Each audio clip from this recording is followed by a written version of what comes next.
It was a quiet afternoon at the Butheris, Mazer, and Love Funeral Home, just outside of Lincoln, Nebraska, when an employee noticed something horrifying. 2 hours earlier, the body of 74-year-old Constance Glanz had arrived from a local nursing home. She had been pronounced dead, but as the employee walked past her body bag, they stopped cold because the unmistakable sound of breathing was coming from inside.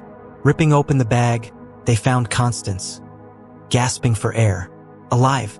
In a frantic scramble, CPR was started, and paramedics rushed her to a nearby hospital. For a few fleeting hours, Constance clung to life before being declared dead again. This time for real. At the press conference the next day, Chief Deputy Ben Huchin stood at the podium, his face tight with disbelief. "I've been doing this for 31 years, and nothing like this has ever happened," he admitted. He explained how, because Constance was under hospice care and her death had been anticipated. A coroner didn't inspect the body. Instead, her physician, someone who had seen her recently, was allowed to sign the death certificate.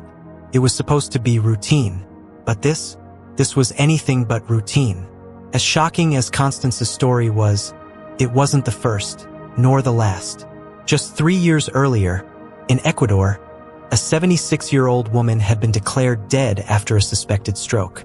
5 hours later, her coffin was opened to change her clothes, and she was alive.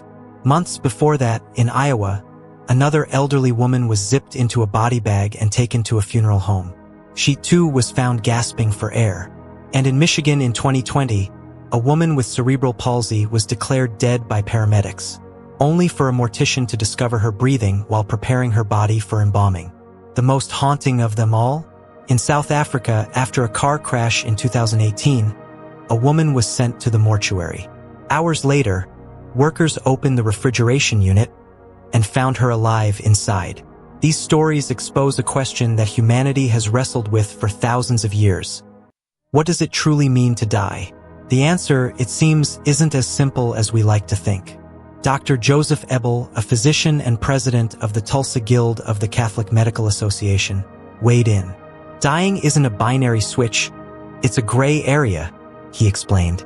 For doctors, philosophers, and families alike, the line between life and death can sometimes blur more than anyone wants to admit.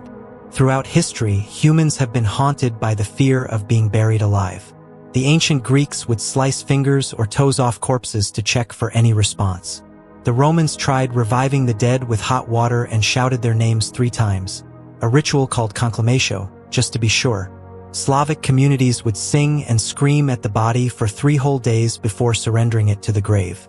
Even in the 1800s, the terror was so deep that inventors designed safety coffins, equipped with bells, flags, and breathing tubes. If someone was accidentally buried, they could ring a bell to signal the living. The line between death and life has always been terrifyingly thin. Why all the fear? Because even today, the traditional signs of death, no pulse, no breathing, are unreliable. Dr. Ebel put it bluntly, "The only infallible sign of death is putrefaction, when the body starts to decay. And yet, we obviously don't wait for decomposition to declare someone dead. Instead, medical professionals rely on protocols, but even those protocols aren't perfect." The confusion surrounding death became such a problem that in 1980, President Jimmy Carter's task force gathered neurosurgeons, theologians, and ethicists to define death legally. This led to the Uniform Determination of Death Act, which most U.S. states adopted. It stated that a person is dead if they have suffered irreversible cessation of circulatory and respiratory functions or irreversible cessation of all brain activity, including the brainstem.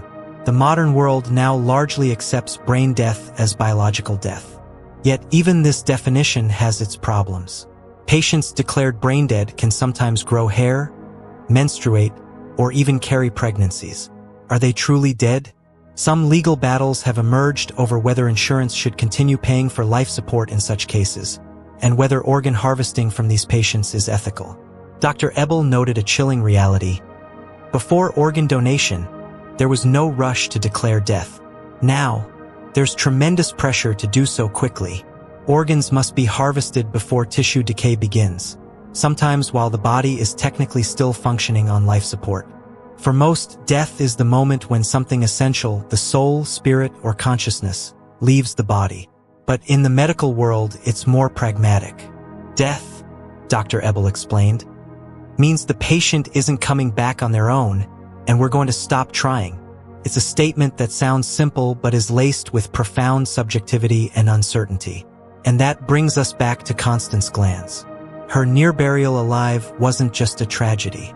It was a warning about how fragile the line between life and death truly is, and how easily the systems meant to safeguard that line can fail.